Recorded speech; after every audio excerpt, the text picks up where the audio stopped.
Good morning to all. Myself Sujata Chauhan.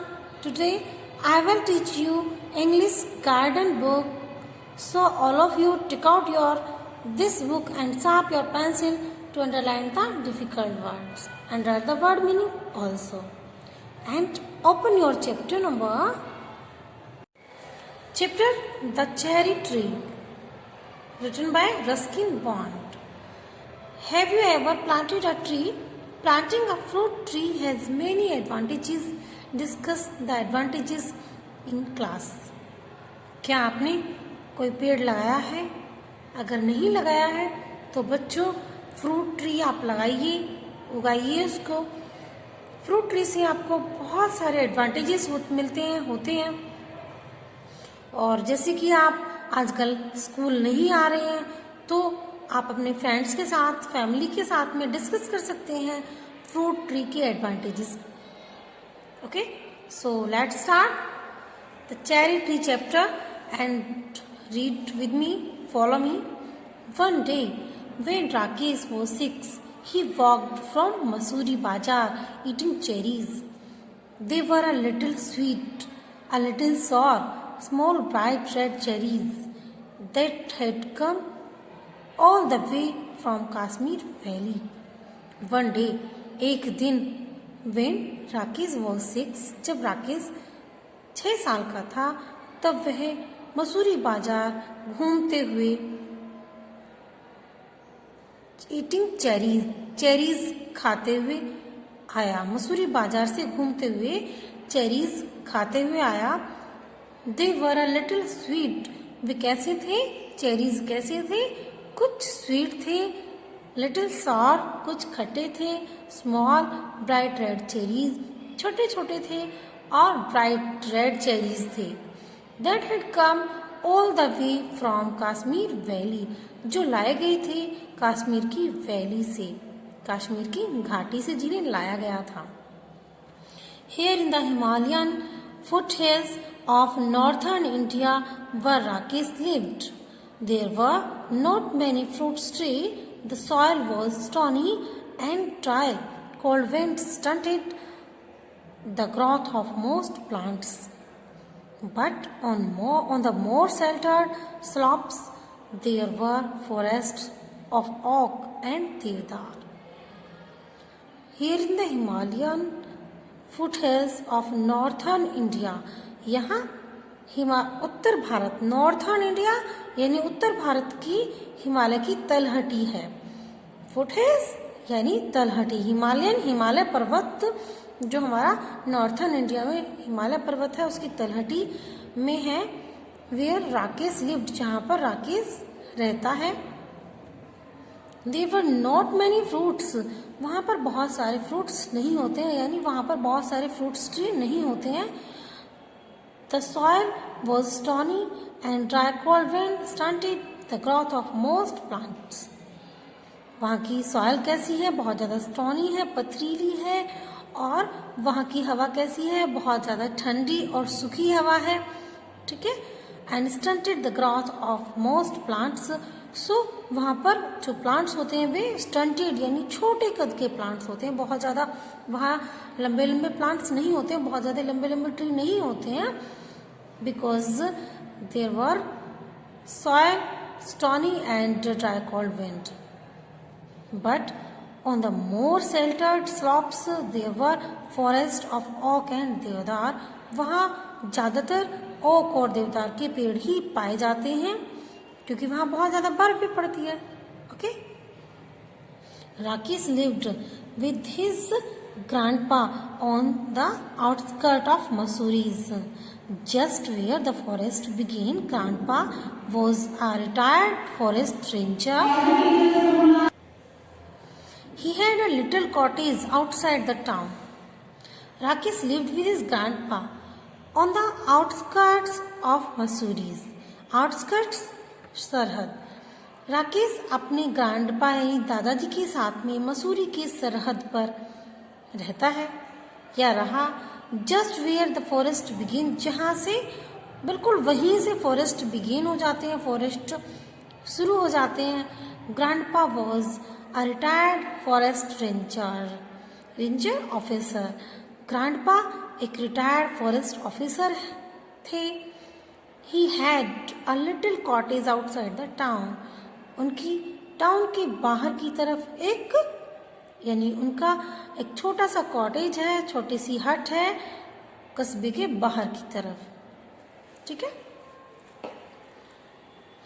Rakesh was on his way home from school when he bought the cherries. It took him about half an hour to walk home, and by the time he reached the cottage, there were only 3 cherries left. Rakesh was on his way home from school when he bought the cherries. जब Rakesh school से घर की तरफ आ रहा था तब उसने cherries खरीदी. It took him about half an hour to walk home. उसे लगभग आधा से 1 घंटा स्कूल से घर जाने में लग जाता है. And by the time he reached the cottage, और जब वह उसी समय पर कॉटेज में पहुंचता है, there were only 3 cherries left. तब उसके पास में केवल और केवल 3 cherries बची हैं, बाकी उसने खा ली हैं. Have a cherry, grandpa, he said as soon as he saw grandpa in the garden. Have a cherry, आपके पास चेरी हैं ग्रैंडपा? उसने पूछा अपने दादाजी से, क्या आपके पास में चेरीज हैं grandpa? He said as soon as he saw grandpa in the garden. जैसे ही उसने अपने दादाजी को गार्डन में देखा तो उसने अपने दादाजी से पूछा, क्या आपके पास चेरीज हैं? Grandpa took a cherry and Rakesh promptly ate the other 2. He kept the last seed in his mouth for some time, rolling it round on his tongue until all the tang had gone. Then he placed the seed on the palm of his hand and studied it. Grandpa ने यानी दादाजी ने एक cherry ली और राकेश ने बाकी जो उसके पास थी वे झटपट से खा ली. और he kept the last seed in his mouth for some time. और उसने जो लास्ट सीड है चेरी का उसने उसे अपने मुंह के अंदर कुछ समय के लिए, कुछ टाइम के लिए रखा. Rolling it round on his tongue until all the टिंग हैड गॉन. और उसने उसे तब तक वो अपने मुंह के अंदर उसे टेस्ट करता रहा, खाता रहा, उसे रोलिंग करता रहा उसकी, जब तक उसमें से उसका टेस्ट आता रहा. जब तक उसका टेस्ट खत्म नहीं हो गया तब तक वह चेरी को अपने मुंह के अंदर घुमाता रहा, चेरी सीड को. Then he place the seed on the palm of his hand and studied it. और जब उसका टेस्ट उसमें से आना बंद हो गया था, सीड का टेस्ट, तब उसने उसे उस सीड को अपने हाथ की हथेली यानी पाम पर उसने रखा एंड स्टडीड इट. और उसके बारे में उसने स्टडी की, उसके बारे में उसने जानने की कोशिश की. Are cherry seed lucky? आज राकेश ने अपने ग्रैंडपा से पूछा कि क्या चेरी सीड लकी होते हैं. Of course said grandpa. Grandpa ने कहा बिल्कुल लकी होते हैं. Then I said kept it. तब हमें इसे रखना चाहिए या मैं इसे रखूंगा? अगर ये लकी है तो मैं इसे रखूंगा अपने पास. Nothing is lucky if you put it away. If you want lucky you must make it work for you. What can I do with a seed planted? Nothing is lucky. दादाजी ने कहा कि नथिंग इज लकी, कुछ भी lucky नहीं है. अगर हम इसे फेंक देते हैं तो कोई भी ये लकी नहीं है. और अगर हम इस पर कार्य करते हैं, इस सीड के साथ कार्य करते हैं, तब ये लकी है. What can I do with a seed? अब राकेश ने पूछा कि हम इसके साथ क्या कर सकते हैं. अब हम इसके साथ क्या कर सकते हैं कि ये हमारे लिए लकी हो जाए? Plant it. दादाजी ने बताया कि इसको अगर हम प्लांट करें, इसको अगर हम बो दें तो ये लकी हो जाएगा, और अगर इसे हम फेंक देते हैं सीड को तब ये लकी नहीं होता है। ओके, चलिए नेक्स्ट पेज पर, page number 61। Rakesh went to a corner of the garden where the earth was soft and yielding. He did not have to dig. He pressed the seed into the soil with his thumb and it went right in. Rakesh went to a corner of the garden. Rakesh अपने garden के corner में गया, एक कोने की तरफ गया, और जहाँ उसने where अर्थ वॉज सॉफ्ट, जहाँ पर मिट्टी सॉफ्ट थी, एंड यील्डिंग उपजाऊ मिट्टी थी। जहाँ जहाँ पर बुक में अंडरलाइन हुए हैं बच्चों, वहाँ पर आप सभी अंडरलाइन करेंगे, और अगर मीनिंग आप रीडिंग कराते टाइम राइट कर सकते हैं तो आप राइट करें, अदरवाइज आप इसको बाद में डिक्शनरी से भी राइट कर सकते हैं। ओके, और ये चैप्टर आप वन टाइम रीड जरूर करेंगे मेरे रीड कराने के बाद में। Okay, Rakesh went to a corner of the garden where the earth was soft and yielding. Rakesh garden के कॉर्नर में गया जहाँ पर मिट्टी बहुत ज़्यादा सॉफ्ट थी एंड यील्डिंग उपजाऊ थी। He did not have to dig. उसे डिग नहीं खोदना पड़ा, उसे गड्ढा नहीं खोदना पड़ा, उसने बीज को वही मिट्टी में प्रेस किया और अपने थंब से उसे नीचे की तरफ कर दिया। It went right, वो सीधा चला गया। ठीक है, अब वह यानी उसने बीज बो दिया है। Then he had his lunch and ran off to play cricket with his friends and forget all about the cherry seed. Then he had his lunch. अब उसने अपना लंच किया और वह क्रिकेट खेलने के लिए दौड़ा चला गया, भाग गया अपने फ्रेंड्स के साथ। And forgot all about the cherry seed, और चेरी सीड के बारे में वह भूल गया। One spring morning in the garden Rakesh went to pick up what he thought was a small twig in the garden and found to his surprise that it was well rooted. He stared at it for a moment and then ran to fetch Grandpa. Grandpa, come and look, the cherry tree has come up. One spring morning in the garden, spring season में morning में garden में Rakesh went to pick up what he thought was a small twig in the garden and found to his surprise that it was well rooted. अब एक दिन spring season में morning के time में राकेश कुछ झुका कुछ उठाने के लिए, तब उसने क्या देखा, एक स्मॉल ट्विग गार्डन में, एक छोटा सा तिनका उगता हुआ उसने गार्डन में देखा। तब वह सरप्राइज हो जाता है उसे देख के कि ये उग गया है, ये रूटेड हो गया है, ये जम गया है। And he stared at it for a moment, अब उसने उसे कुछ मोमेंट के लिए उसने उसे घूरा, stared, and then ran to fetch grandpa, और तब वह दौड़ा अपने दादाजी को लाने के लिए। एंड कॉलिंग, और उसने कहा, अपने दादाजी को पुकारा, grandpa come and look, grandpa देखो और देखो, the cherry tree has come up, cherry tree आ गया है, चेरी ट्री उग गया है। What cherry tree, asked grandpa who had forgotten about it. Grandpa ने कहा, क्या चेरी ट्री उग गया है? Who had forgotten about it, जो उसके बारे में वे दोनों भूल चुके थे, अब उन्हें उसकी तरफ उनका ध्यान ही नहीं था, तो वे एकदम से चेरी ट्री को उगा हुआ देख के सरप्राइज हो जाते हैं। The seed we planted last year, look it's come up, वह सीड जो हमने लास्ट ईयर बोया था, लास्ट ईयर प्लांटेड किया था, अब वह दिखाई देने लगा है, देखिए। Rakesh went down on his haunches. Rakesh went down on his haunches, haunches जांघों पर, ठीक है।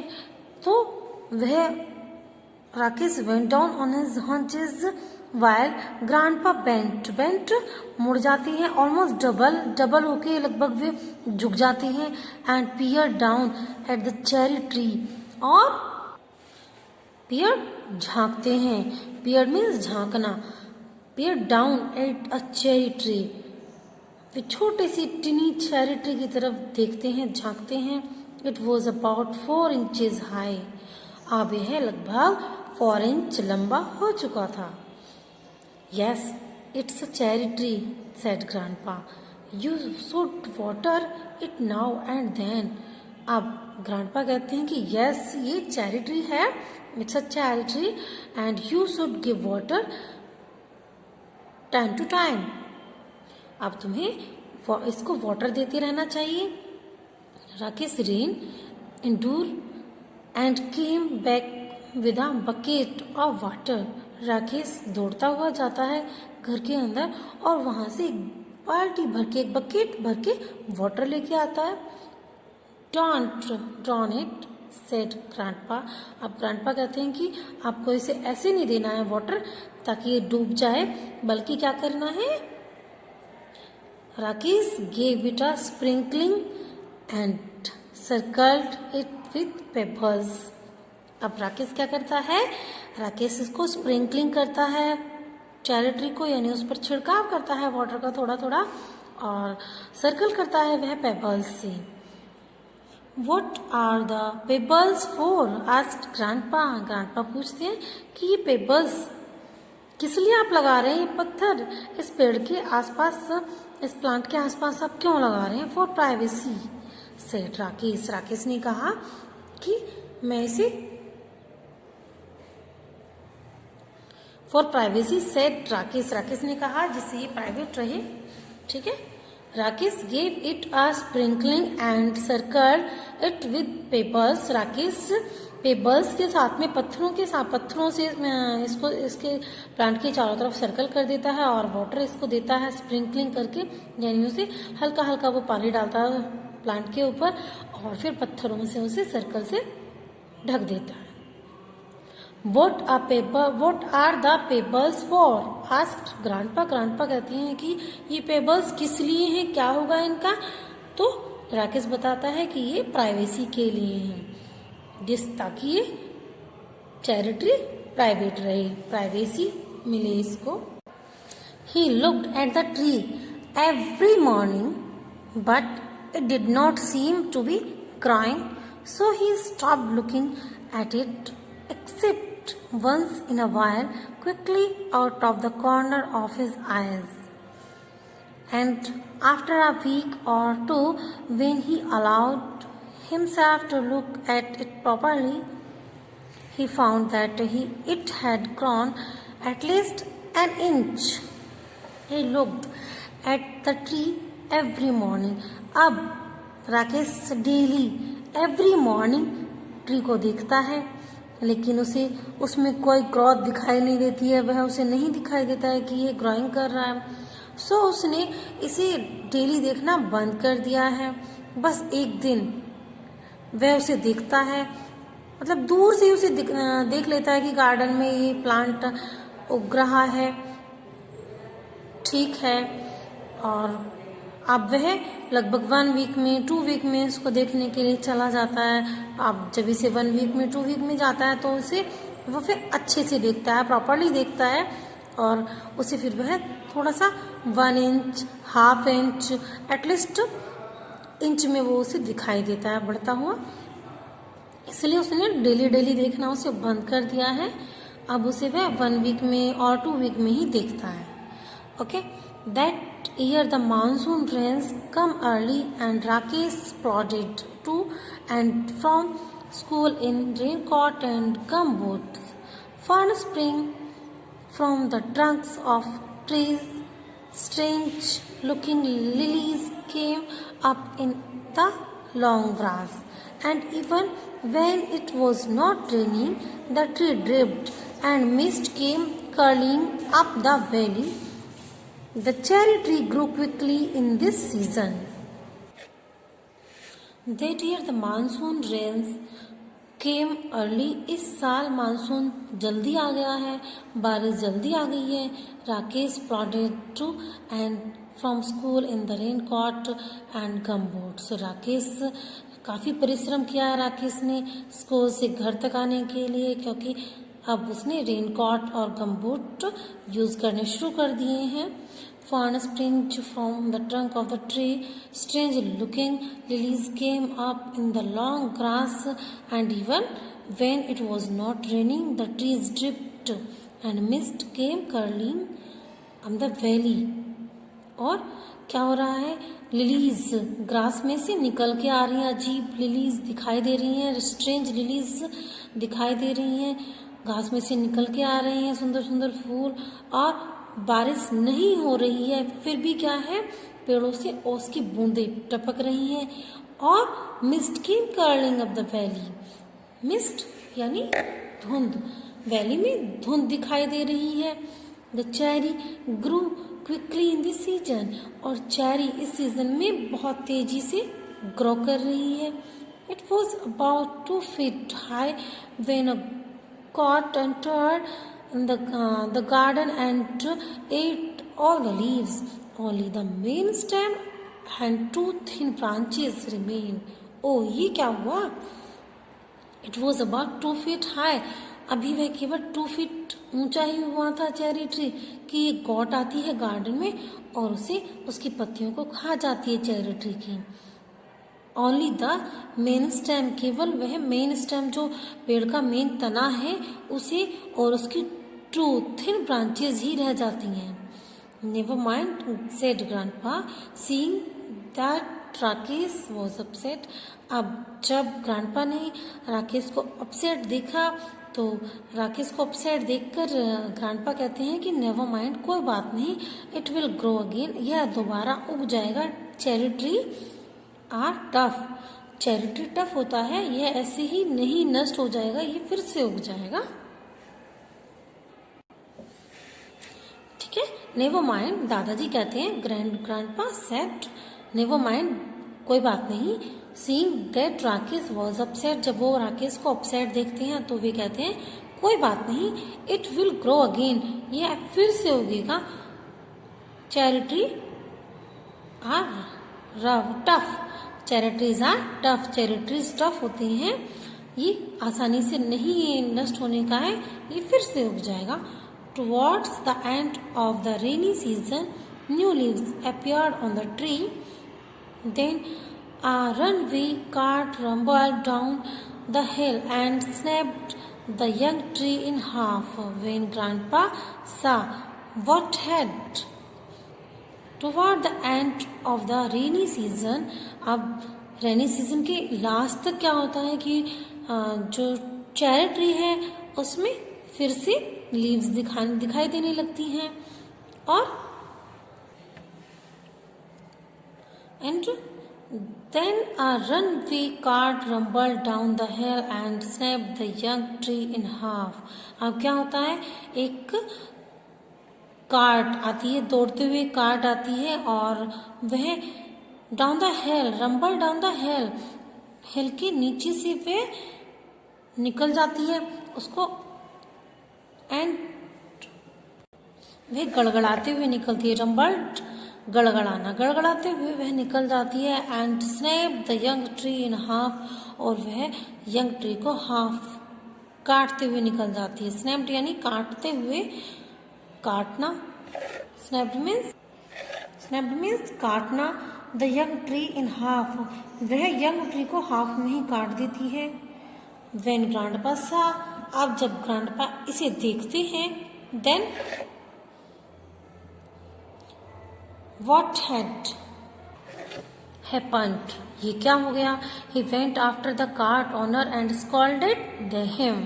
अब वे क्या करते हैं कि जो कार्ट ओनर है, कार्ट का जो मालिक है, उसके पास जाते हैं और उसको डांटते हैं। अब जो चेरी ट्री है, पहले तो वह उसे बकरी खा गई, देन जो कार्ट वाला है, गाड़ी वाला है, वो उसे काट के चला गया। अब दादाजी को गुस्सा आता है और दादाजी उसको जाके डांटते हैं। But the damage could not be repaired, but the damage could not be repaired, जो डैमेज हो गया वो रिपेयर नहीं हो सकता है। By the time summer came round again, अब फिर से समर आ जाता है, समर सीजन यानी गर्मियों का मौसम आ जाता है। It had sent out several new shoots with tender green leaves. और जैसे ही गर्मियों का सीजन आता है बरसात के बाद में, तो जो ये चेरी ट्री है इसमें से ग्रीन ग्रीन लीव्स निकलने लगती हैं, ये उगने लगता है, बड़ा होने लगता है।